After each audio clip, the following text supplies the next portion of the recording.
After a small fire delayed USDA crops progress report on Monday, the agency released numbers on Tuesday showing 17% of corn had been planted across the country. Farmers in Nebraska have planted 4% of their corn, on the way to what the USDA says will be a national total of 95.9 million acres. When we talked with Elaine Kub last month, she thought the expected numbers were too high, so we started by asking where all the acres came from. Well, they came from everywhere. That was what was most surprising to me looking at that planting report, was that of the 26 crops that they list on that report, only 6 of them lost acres at all. Soybeans was one of them, and that's the really big surprise, is that you would have fewer soybeans in this year of all years, right, when you have really good opportunities to sell soybeans forward.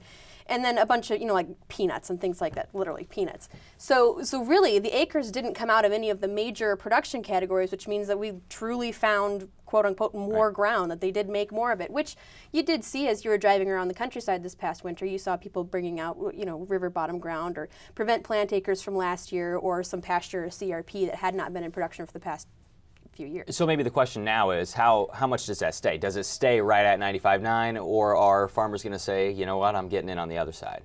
Well, the corn acres is probably up to, whether it is corn or beans, is probably up to some sway at this point. But are we going to plant that total number of acres? I would say almost certainly yes, because we've had really good planting opportunities all spring. It's been early, they've been going at it very fast.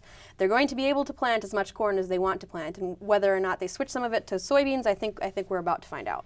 You wrote on DTN this week about the strong basis levels we're seeing. Last time we talked, you thought we could see record basis, but the question is, how long does it hold out? How far does it go? Yeah, well, I did a little looking, and last year, so we are higher now, or stronger. We have stronger basis levels now than we saw last year at this time by quite a bit.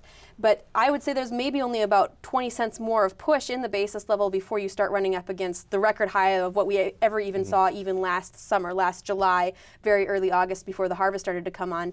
Basis levels here in Nebraska at the ethanol plants were about 40 over the September at that point, which was crazy. And if we to get to that point again now, to get to 40 over the July, we'd have to have, like I said, another 20 cents. So that's your historical ceiling, but in this situation, these are untested waters, really. There's nothing to say that's the hard and fast. You can't get over that level. Well, today as we talk, it's the end of Wednesday. The markets have closed, and they took it on the chin, both in beans and corn. Yeah. But beans over the past month have held out at least better than corn has. The question there, does it continue? Well, I think what you saw today, particularly in beans, was some fund selling, people wanting to take off. They have record long exposure. They want to take some of that off of their books. And you certainly saw all the hallmarks or the earmarks of spread trading unwinding in the corn market, because it was the old crop corn contracts that really got hit today, whereas the new crop contracts have really held together quite well and stayed above their recent lows so far. So that's what you see now, but going forward, are you going to see more and more of that as the charts have this damage and as technically these markets are not as supportive to fund buying or speculative buying? Maybe, but I think that the markets don't necessarily need the speculators to be in there at this point to maintain these prices. I think commercial buyers are willing to pay these prices, which we see in the basis. We see people willing to pay these high prices for grain and make it work in an economic sense. But can't you also say that speculators are going to have more of an effect? I mean, aren't they going to go more at it and shift it more than a commercial might?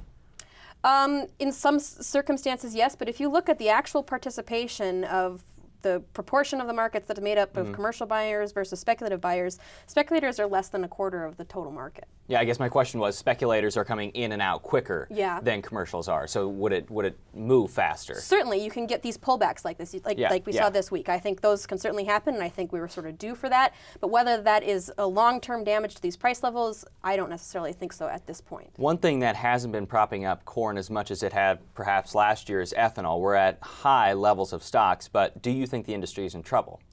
I think the industry has trimmed back their production to the levels that they're comfortable with. They may not be making the profits that we have seen in the past, but they are sticking with it at this point. And if we can ever work through that inventory, perhaps in the summer driving season, if we can start, just working through some of that inventory, there's a wide spread between the prices of ethanol and the prices of gasoline. So there's certainly room there for ethanol to come up and become more profitable. Quickly on corn and beans, if you haven't forward contracted yet, time to get on the boat? Well, I think so. I think this is certainly a time of year when you would like to have a certain portion of your crop sold, particularly if you know that it's in the ground and it's gotten a good start and that you're pretty confident about growing the crop. But I have myself, I'm waiting for some better opportunities going forward before I start adding to that short position.